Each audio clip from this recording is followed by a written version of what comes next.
Hey everybody, welcome back to the channel. So the next project we're going to take on is a hydraulic lift table, which is basically this will be a rolling cart that will have a work surface that'll raise from about 1 foot off the ground to about 3 feet off the ground. That'll allow me to move heavy objects from, if I bring them in off of my truck and I need to lift them up onto my work table, I can do that without breaking my back. The reason that I'm building this is that they make them.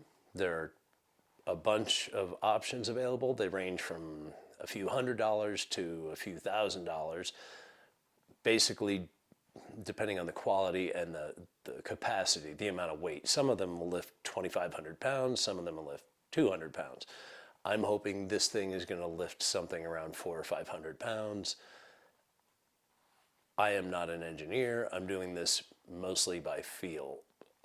The reason that I'm building this as opposed to buying it is because I just like the challenge. I like to build things. I sort of got the bug as a kid.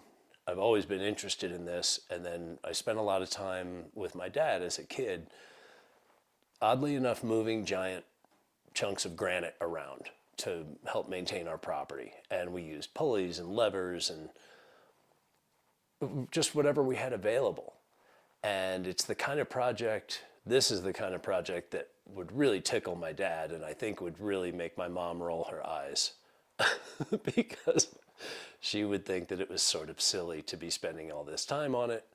But it's something that's going to help me out in the long run. It also helps me challenge myself.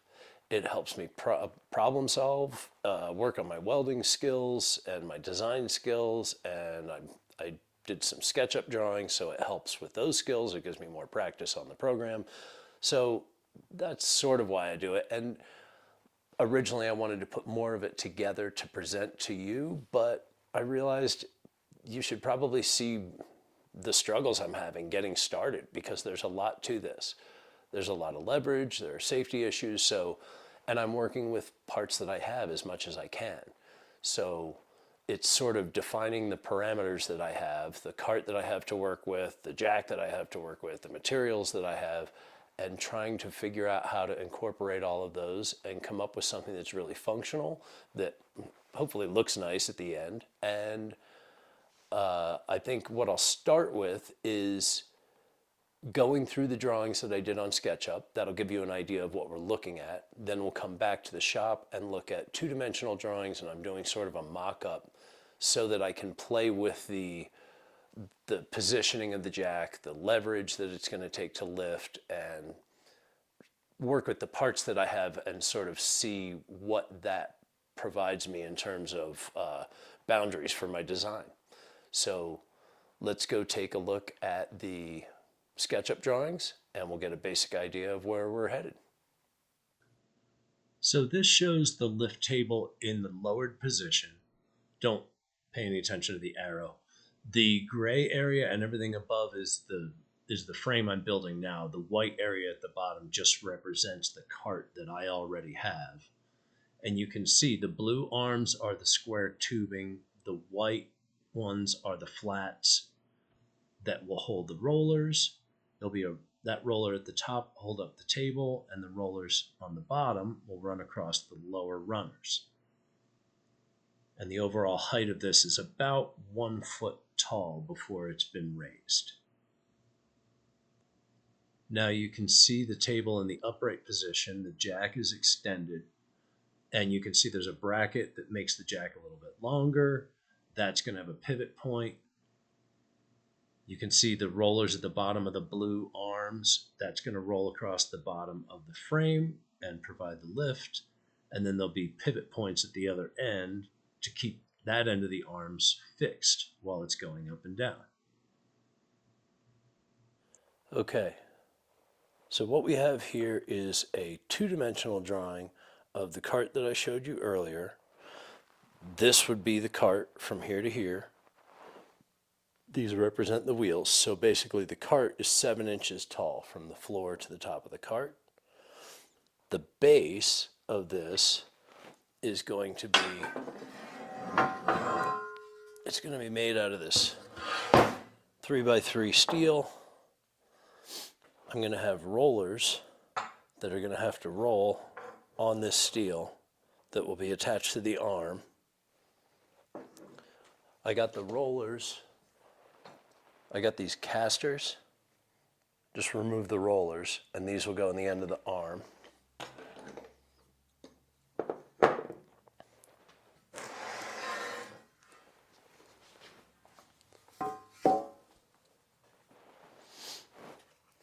The arms themselves are going to be made out of 2-inch by 1/4-inch plate, doubled up.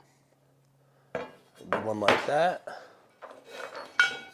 The other part will be a tube, another piece like this with a pivot point through the center. Now, instead of doing steel to do all my mock-ups, I've cut this piece of plywood represents my 2-inch arm. This is my pivot point. I've got a wheel on here. This one represents my tubing.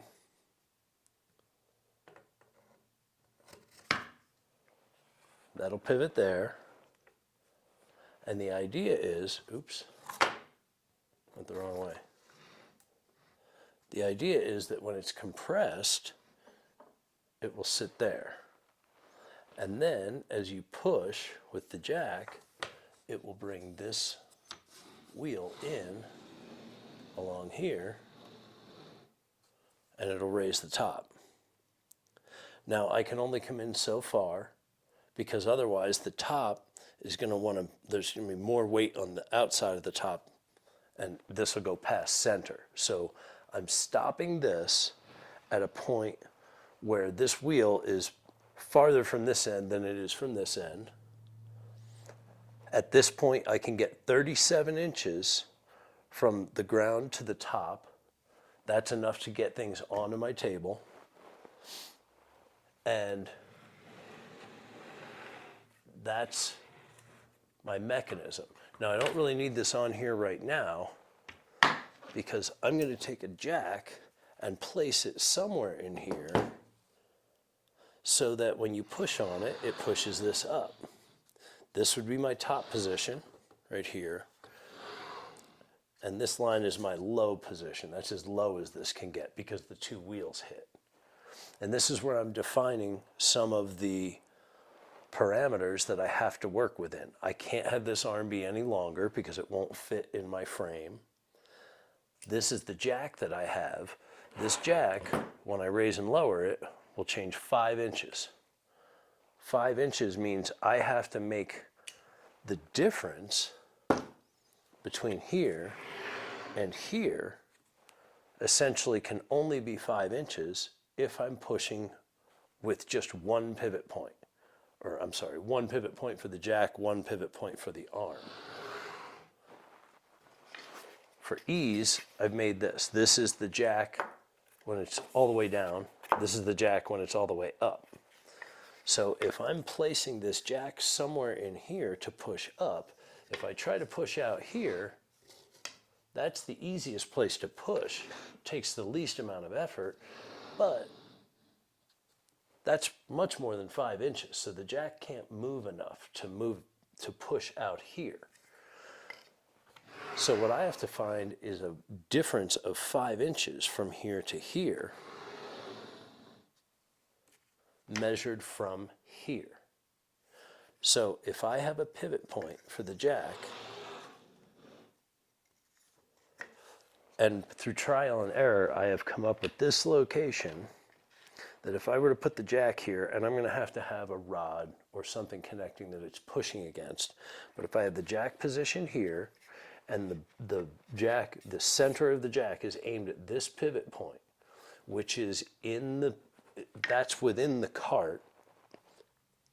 If I want to take this whole unit off of the cart and set it on the ground, nothing can be below this line. So that means my pivot point of my jack has to be here or higher. But the lower it is, the easier it is to push up. So that's why I'm playing with these different positions. Right now, what I've figured out is if I push from here and then I push from there, the jack has gotten that much longer, but my distance here hasn't changed. So that means I could make a frame that will hold my jack and push here. That's my plan at this time. I have not gotten to the point of testing this because when you're pushing with this, everything's pivoting off of this pivot point. If I'm pushing in line with that pivot point, nothing moves. I have to be pushing sideways to it. If I look at this point and this arm moves, this point is moving in a circle around the pivot point. The closer I am to 90 degrees, the easier it is to push. This would be the simplest, but I can't mount the jack down in the floor. So if I set it out here, my direction is missing the pivot point, but not by much. So this is going to put a lot of strain on the pivot point. It's a very weak way to lift a weight that's all the way out here. So I'm not positive this is going to work. I may have to add a second mechanism between here and the jack so that I can move the pivot point farther out and still work with the same range of motion, but I haven't gotten to that point yet. So this is where I'm starting. This is my 2-inch piece. I'm going to cut my steel to match this.